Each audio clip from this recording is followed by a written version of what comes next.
은혜 받으신 하나님 말씀 봉독하겠습니다. 오늘 은혜 받으신 하나님 말씀은 구약 성경 예레미야서 32장 6절부터 8절까지의 말씀입니다. 구약 성경 예레미야서 32장 6절부터 8절까지의 말씀을 우리 다 같이 믿음과 소망과 사랑의 마음을 가지고 한 마음으로 한 뜻으로 합독하겠습니다. 예레미야가 이르되 야훼의 말씀이 내게 임하였느니라. 이르시기를 보라, 내 숙부 살룸의 아들 하나멜이 내게 와서 말하기를 너는 아나돗에 있는 내 밭을 사라. 이 기업을 물을 권리가 내게 있느니라 하리라 하시더니 야훼의 말씀과 같이 나의 숙부의 아들 하나멜이 시위대 뜰 안 나에게로 와서 이르되 청하노니 너는 베냐민 땅 아나돗에 있는 나의 밭을 사라. 기업의 상속권이 내게 있고 물을 권리가 내게 있으니 너를 위하여 사라 하는지라. 내가 이것이 야훼의 말씀인 줄 알았으므로. 아멘. 2020년도 마지막 주일 예배를 우리가 다 설교를 듣기 전에 우리 서로 바라보시면서 엄지손가락 높이 드시고 최고의 예수님의 복을 받으세요. 최고의 예수님의 복을 받으세요. 최고의 예수님의 복을 받으십시오. 올해 못 받으시면 기간이 지나서 더블 복을 내년에 받을 줄 믿습니다. 밥이 뜸 들이면 마시듯이 하나님의 복도 뜸이 들면 아주 큰 복을 받으실 줄 믿습니다. 오늘 저는 함께 봉독한 예레미야서 32장 6절부터 8절의 말씀을 가지고 하나님께서 준비하신 큰 행복이라는 제목으로 말씀을 나누겠습니다. 여러분도 오늘 마음이 어떠세요? 이제 4일만 지나면 2021년을 맞이하게 되는데 어떠한 마음을 가지고 이 하나님의 교회에 나오셨어요? 어쩔 때는 우울하고 어쩔 때는 또 기쁨이 있고 이렇게 굴곡이 있듯이 우리의 마음이 이상하기도 하고 또한 아름답기도 합니다. 이 우한 코로나 이 팬데믹을 우리가 오랜 시간 동안 경험하게 되면서 우리는 특히 내가 얼마나 쓸모 있는 사람인지 느끼게 되는 자기의 효능감이 떨어지고 있습니다. 그리고 흔들리고 있어요. 보통 사람들은 사회에서 인정받는 직업을 갖게 되거나 직장에서 능력을 인정받으면 자기에 대한 자기 효능감이 높이 올라갑니다. 그러나 직장과 사업빛 그 사회적인 환경, 그 환경이 우리 자신을 쓸모 있는 존재라고 느끼며 일하기 어려운 구조로 변해갈 때 우리는요, 우리의 높아진 자존감이 낮아질 수 있고 꺼져갈 수 있다는 거예요. 내가 일하고 삶을 살아가면서 나의 자아 실현과 삶의 목표를 이루기보다는 먹고 살려면 어쩔 수 없기에 일이 많고 힘들어도 사업이 죽을 쑤어도 꾹 참고 견디는 그러한 경우가 많다는 것입니다. 참고 견디고 이겨내 보려고 하는 일들이 많습니다. 또한 큰 회사, 대기업에 속한 직원일수록 본인이 조직의 한 부속품에 불과하다고 느끼는 경우가 많다고 합니다. 그래서 많은 사람들이 직장에서 일하는 것에 대해서 좀처럼 보람을 느끼지 못합니다. 더군다나 이 우한 코로나 팬데믹, 이러한 우리가 원해서 겪는 것이 아니라 원치 않는 가운데 겪는 이런 어려움 속에 장기 불황이 계속 지속되면서 소상공인들, 작은 가게를 하시는 분들이 그 상황은요, 바로 죽기 직전이라고 합니다. 다른 한편으로는 일을 하고 싶어도 일자리가 없어서 고민하고 그리고 마음으로 끙끙 앓는 그 젊은 청년들이 많아졌습니다. 이래저래 우리 사회에서는 건강하게 일할 수 있는 사람들의 자존감이 바닥을 치고 있는 것이 바로 지금 우리의 현실이라고 봅니다. 그래서인지 몇 년 전부터 더더욱 아주 큰 행복이 아니라 작은 행복을 추구하는 세대가 바로 오늘날의 세대가 된 것 같습니다. 서울대 소비 트렌드 분석센터에서 과거 2년 전이죠. 2018년도에 키워드를 선정했어요. 한 단어를 선정했는데 가장 먼저 나오는 키워드가 무엇이냐면 바로 소확행이라는 단어입니다. 소확행. 지금 우리 사회의 트렌드가 작지만 확실한 행복을 추구하고 있다는 분석 내놓았어요. 이 소확행, 여러분들이 보시고 있는 저 소확행이라는 단어가 무엇인가? 작지만 확실한 행복이란 뜻입니다. 이 단어는요, 지금 보시는 단어는 일본의 유명한 작가인 무라카미 이 하루키라는 그 작가의 수필에서 나온 단어입니다. 일상에서 느끼는 작은 행복감을 말하고 있습니다. 일상에서 느끼는 작은 행복감, 건강에도 감사, 건강할 때 치아가 건강해서 감사, 밥을 먹을 수 있어서 감사, 가족이 있어서 감사, 우리가 예배 드리고 나가면 햇볕이 있어서 감사, 춥지만 바람을 불어주셔서 감사. 작은 행복감이에요. 성장기 시대의 사람들은 미래 행복을 위해서 지금 힘든 것을 참으며 허리띠를 졸라맸습니다.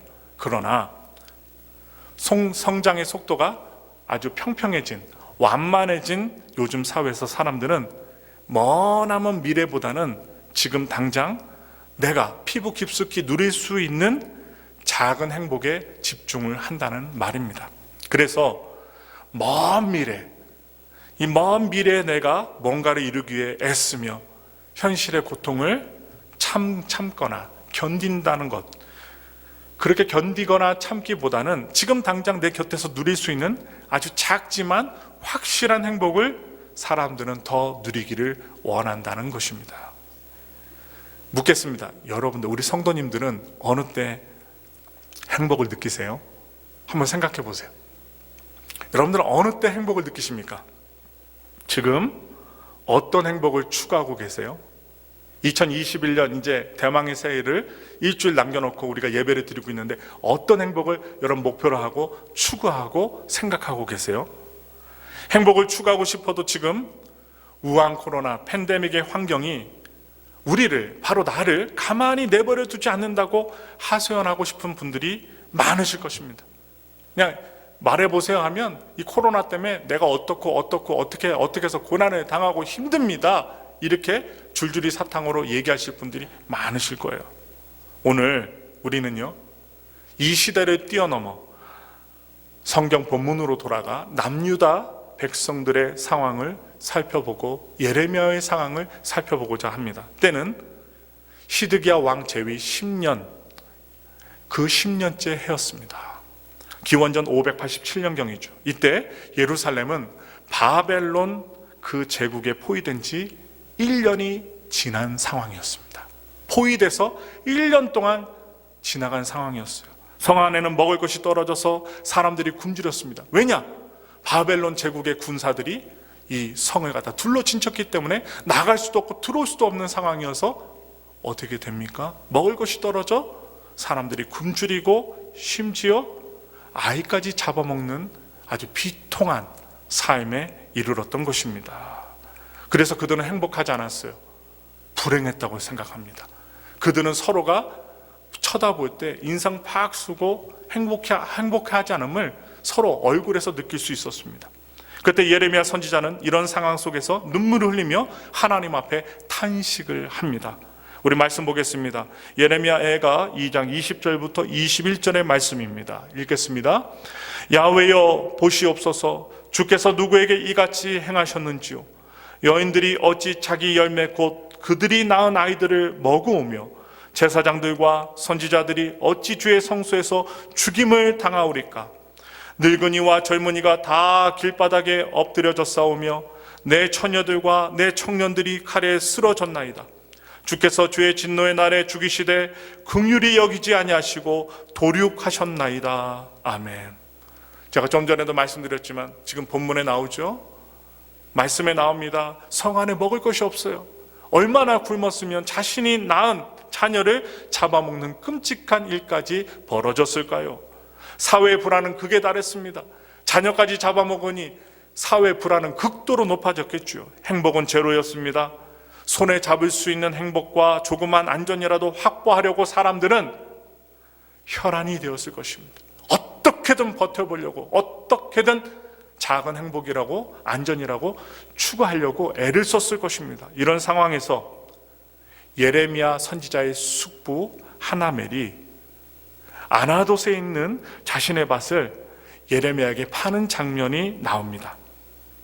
그는요, 이 나라가 망하는 상황 속에서 땅을 팔아 현금을 확보해서 그것으로 안정감을 누리려고 했던 것 같습니다. 그래서 그는 당시 시위대 뜰에 갇혀 있었던, 감옥에 갇혀 있었던 예레미야를 찾아가요. 얼마나 안타까운 일입니까? 지금 감옥에 갇혀 있는데 감옥에 갇힌 조카에게 찾아가서 땅을 팔려고 하는 겁니다. 그것도 바벨론에 포위된 상태, 어려움 속에서 예레미야를 찾아간 것입니다. 예레미야는 그때 왜 감옥에 갇혀 있었을까요? 그 이유가 바로 3절에 나옵니다. 예레미야서 32장 3절의 말씀 읽겠습니다. 이는 그가 예언하기를 야훼 말씀에 보라, 내가 이 성을 바벨론 왕의 손에 넘기리니 그가 차지할 것이며 유다 왕 시드기야는 갈대아인의 손에서 벗어나지 못하고 반드시 바벨론 왕의 손에 넘겨진 바 되리니 입이 입을 대하여 말하고 눈이 서로 볼 것이며 그가 시드기야를 바벨론으로 끌어가리니 시드기야는 내가 돌볼 때까지 거기에 있으리라. 야훼께서 이와 같이 말씀하시니라. 너희가 갈대아인과 싸울지라도 승리하지 못하리라 하셨다 하였더니 유다 왕 시드기야가 이르되 내가 어찌하여 이같이 예언하였느냐 하고 그를 가두었음이었더라. 예레미야는 예루살렘의 이 멸망과 그 당시의 왕이었던 시드기야 왕이 바벨론으로 포로로 잡혀갈 것을 아주 분명하게 예언합니다. 여러분들이 왕이라고 생각해 보세요. 그런데 예레미야는 선지자가 진짜 하나님을 진실하게 믿는 사람인데 내가 다스리는 나라가 망하고 내가 왕인데 끌려갈 것이라고 얘기하면 기분이 좋을까요? 안 좋을까요? 안 좋을 것입니다. 왕인데 어찌 내 앞에서 왕이 다른 나라로 끌려간다라고 눈 하나 깜짝하지 않고 하나님의 예언의 말씀을 전할까? 이렇게 생각하면서 우리들도 예레미야를 감옥에 가둘 수 있을 것입니다.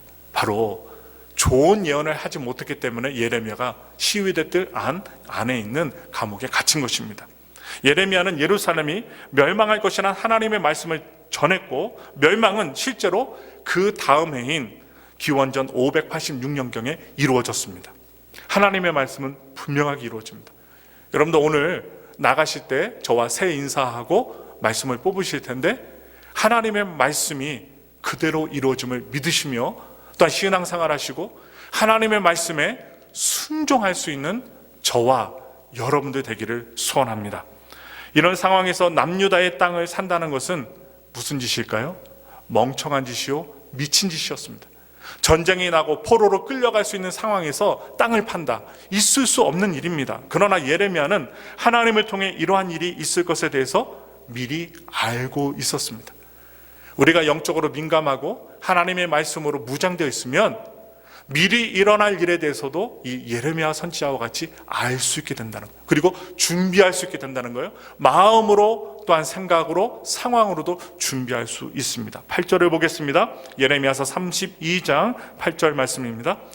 야훼의 말씀과 같이 나의 숙부의 아들 하나멜이 시위대 뜰 안 나에게 와서 이르되 청하노니 너는 베냐민 땅 아나돗에 있는 나의 밭을 사라. 기업의 상속권이 내게 있고 물을 권리가 내게 있으니 너를 위하여 사라 하는지라. 내가 이것이 야훼의 말씀인 줄 알았으므로. 기도로 하나님의 뜻을 구하며 순종하며 눈물을 흘리며 나라를 위해 기도하였던 예레미야는 하나님의 말씀인지 거짓 말씀인지 구별하며 살았습니다. 여러분, 우리는 구별하며 사셔야 돼요. 사기꾼이 다가올 때, 무슨 일을 진행하실 때, 자녀들이 직장을 잡거나 결혼을 할 때에도 세상 사람들처럼 사주를 보는 것이 아니라 하나님께 기도하며 정말 하나님께서 보내신 사람인지, 연을 맺게 하는 사람인지, 우리가 하나님의 복을 받아 사업의 문이 열릴 것인지 그런 것에 대해서도 세상에 귀 기울이지 말고 하나님 말씀에 귀 기울이는 사람들이 되셔야 돼요. 그래서 분별할 수 있고 옳은 것을 선택할 수 있는 분들이 되시기를 바랍니다. 바로 예레미야가 전쟁의 상황, 어려움의 상황, 그리고 자녀까지 잡아먹는 치안이 불안한 상황 속에서도 오직 하나님의 뜻을 구하며 살았더니 알았다는 것입니다. 하나님이 말씀하신 것을 알았어요. 예레미야가 어떻게 했을까요? 그는요 이렇게 얘기하지 않았어요. 전쟁 중에 밭을 사라니요, 하나님 이럴 수 있습니까? 통촉하여 주옵소서. 다시 걷어들이라고, 밭을 사는 것을 하나님 걷어주시옵소서라고 탄원하지 않았습니다. 물르지 않았습니다. 그는 은 17세겔을 달아주며 하나님이 명하신 밭을 삽니다.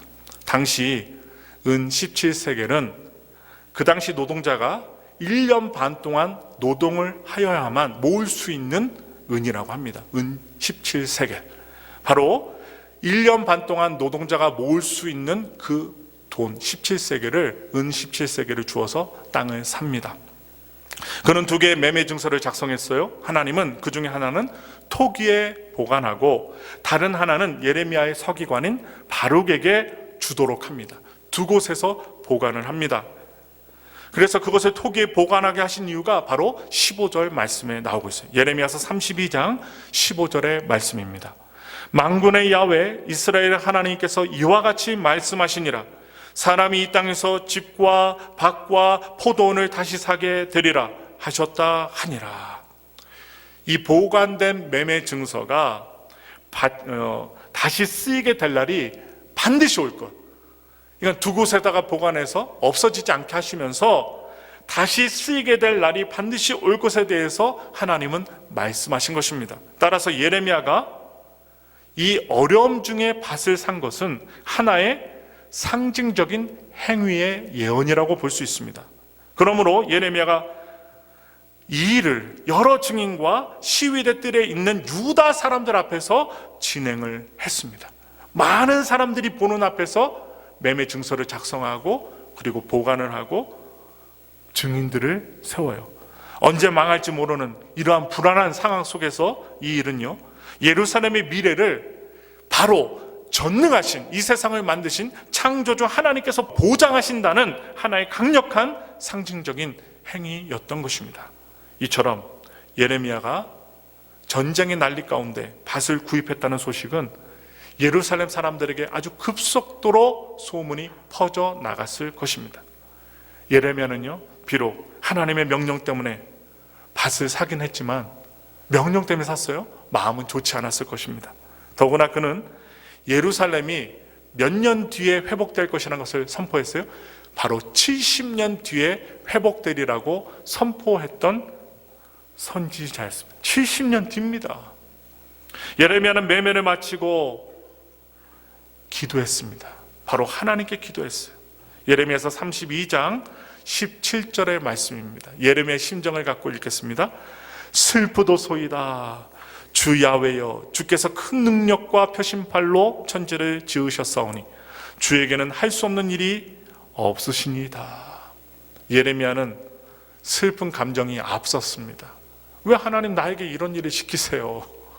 사람들이 안 그래도 미쳤다는데 전쟁통에 또 사촌의 땅을 사니, 아니 끌려갈 건데, 그리고 70년 만에 온다며, 그런데 왜 지금 땅을 사? 예레미야 미쳤네, 돌고 돌았네. 그러니까 어떻게 마음이 슬프겠지요. 그러나 그는 하나님의 능력을 신뢰하며 찬양했습니다. 여러분, 우리가 신앙생활하며 믿음 생활할 때 내 마음에 안 든 삶이 이루어질 때가 있어요. 내 뜻에 맞게 이루어지지 않고 하나님 말씀에 순종했는데 슬픈 감정의 마음이 들 때가 있고 화가 날 때도 있어요. 그때도 우리는 순종해야 합니다. 왜냐? 하나님의 결과와 하나님의 이야기와 하나님의 뜻은 그 아무도 모르기 때문입니다. 왜 시키시는지, 왜 땅을 사게 하시는지 나중에 깨달을 수밖에 없다는 거예요. 왜냐? 우리의 생각과 하나님의 생각이 틀리기 때문입니다. 그래서 우리는 하나님의 말씀이라면 전적으로 순종할 수 있어야만 합니다. 여러분, 그래서 예레미야는 하나님이 왜 땅을 사라고 하시는지 질문합니다. 우리 다 같이 예레미야 32장 25절의 말씀 읽겠습니다. 주 야훼여, 주께서 내게 은으로 밭을 사며 증인을 세우라 하셨으나 이 성은 갈대아인의 손에 넘기신 바 되었나이다. 바벨론 사람들에게 예루살렘 성을 넘기시면서 왜 자신에게 밭을 사게 하셨냐는 좀 뒤끝 있는 질문입니다. 아니, 이방 백성들에게 이 땅이 망할 땅이고 그리고 망할 건데 왜 내가 이 땅을 사게 하십니까? 라는 좀 마음에 불편한 마음을 갖고 하나님께 질문하는 거예요. 이에 하나님이 대답하십니다. 예레미야 32장 26절부터 27절의 말씀입니다. 그때에 야훼의 말씀이 예레미야에게 임하여 이르시되 나는 야훼요 모든 육체의 하나님이라 내게 할 수 없는 일이 있겠느냐. 분명하게 하나님이 예레미야 입을 막으시면서 얘기하셔요. 하나님께서는 예레미야의 고백을 곧바로 받아 대답하십니다. 하나님이 능력이 없으셔서 예루살렘을 바벨론 손에 넘기신 것이 아니었습니다. 무엇 때문입니까? 예레미야 성에, 예레미야 사람, 그 이스라엘 백성들의 죄 때문입니다. 예레미야를 비롯해서 이스라엘 백성들이 하나님께 범죄했기 때문에 바벨론에 넘기신 것이지 아무 이유 없이 이스라엘을 바벨론에 넘기신 것이 아니었어요. 하나님이 능력이 없으셔서 예루살렘을 바벨론 손에 넘기신 것이 아니라는 것입니다. 내가 할 수 없는 일이 있겠느냐? 오늘 우리들에게도 물으십니다. 하나님이 할 수 없는 일이 있겠느냐? 이 질문은 단지 지금의 상황 때문에 좌절하지 말라는 거예요. 지금 네가 어렵다고, 응답을 못 받았다고, 네 마음에 기쁨이 없다고, 우리가 원하는 대로 하나님이 이루어주시지 않았다고 하나님께 원망불평하지 말라는 것입니다. 모든 일에 있어서는 하나님이 주권을 갖고 계시다는 거예요. 좀 더 거시적인 안목을 갖고 역사와 미래를 바라보라는 주문입니다. 하나님은 이어서 이스라엘의 죄악 때문에 이런 일이 작정되고 계획됐음을 분명하게 말씀해 주고 있습니다. 그러나 이어서 하나님은 예루살렘의 파멸만이 아니라 미래에 대한 회복도 약속해 주셨어요. 이스라엘의 파멸뿐만 아니라 하나님의 대안책도 알려주셨다는 거예요. 예레미야 32장 37절부터 41절의 말씀입니다. 보라, 내가 노여움과 분함과 큰 분노로 그들을 쫓아 보내었던 모든 지방에서 그들을 모아들여 이곳으로 돌아오게 하여 안전히 살게 할 것이라. 그들은 내 백성이 되겠고 나는 그들의 하나님이 될 것이며 내가 그들에게 한 마음과 한 길을 주어 자기들과 자기 후손의 복을 위하여 항상 나를 경외하게 하고 내가 그들에게 복을 주기 위하여 그들을 떠나지 아니하리라 하는 영원한 언약을 그들에게 세우고 나를 경외함을 그들의 마음에 두어 나를 떠나지 않게 하고 내가 기쁨으로 그들에게 복을 주되 분명히 나의 마음과 정성을 다하여 그들을 이 땅에 심으리라. 다시 한 마음과 한 길 가는 백성으로 만들기 위해 한 분이신 하나님을 잘 섬기게 하시기 위해 하나님께서는 70년이라는 바벨론의 포로의 시간, 바벨론의 시간을 허락하신 것입니다. 그 기간이 끝나면 다시 원래 땅으로 돌아오게 하시고 또 단서를 붙였죠. 안전하게 살게 하리라 하나님이 맹세하셨습니다. 약속을 하셨어요. 하나님께서 예레미야에게 밭을 사라고 하신 것은 결국 하나님이 준비하신 미래에 주목하라는 것입니다. 지금 현실 가운데서 마음과 생각으로 원망 불평하면서 죽지 말고 주님이 예비하시는 그 미래를 보라는 것입니다. 예레미야는 결코 재산을 불리기 위해 땅을 사지 않았습니다. 땅이 필요 없어요. 이방으로 끌려가는 포로의 입장에서 무슨 땅이 필요합니까? 그것도 70년 후에 다시 되찾을 땅이 필요 없지요. 하나님의 뜻, 하나님이 준비하신 미래에 대한 약속 때문에 지금 당장 손해를 볼지라도 자신은 행한 것입니다. 미쳤다, 돌았다, 이상하다 그런 소리를 들어도 이 예레미야는 하나님이 시키신 일이기 때문에 바로 순종한 것입니다. 망해가는 나라에서 땅을 사는 사람 없습니다. 망해가는 나라에서 집을 사는 사람도 없어요. 모두가 작은 행복, 작은 안전이라도 확보하려고 분주한 이 시대에 예레미야는 하나님께서 정말로 열어주실 안전한 미래를 위해 자신의 남은 재산까지 헌신한 것입니다. 베푼 것입니다. 요즘 사람들이 말하는 아까 말씀드렸던 소확행이 아니라 하나님이 준비하신 크고 확실한 행복, 대확행을 예레미야는 추구했던 것입니다. 좀 거시안적으로 하나님의 뜻을 품고 순종했던 거예요. 모두가 흔들릴 때 내 자신이 흔들리지 않고 걸어가기 쉽지 않습니다. 모두가 사재기할 때 나 혼자서만 늘 사재기하고 살기 힘든 시대에 우리는 살고 있습니다. 세상의 풍조와 현실의 상황이 좌우되지 않고 하나님의 약속과 미래의 자신의 삶을 거는 사람들이 많지 않습니다. 나 지금 먹고 살기도 힘든데 무슨 미래 구원을 받는다고, 무슨 미래 천국이 있다고 하는 분들이 많이 계십니다. 경쟁이 치열한 사회에서 자신과 가족의 행복을 확보하기도 어렵기에 남을 돌보고 또한 교회 공동체를 위해서 헌신하는 그런 삶, 믿음의 삶, 점점 희박해지는 시대에 살고 있습니다. 모두가 자기 삶의 분주한 시대에 살고 있어요. 교회 일을 하고 헌신한다는 것은 마치 예레미야가 전쟁 가운데 밭을 사는 것과 같이 어리석어 보이는 시대에 우리는 지금 살고 있습니다. 하나님이 원하시는 한 마음 회복하는 것, 또한 믿음 회복하는 것, 하나님이 예비하신 오직 한 길, 십자가의 길을 가는 것, 그것이 오늘 본문이 말하는 궁극적인 행복인즉 하나님께서 준비하신 큰 행복이라는 것입니다.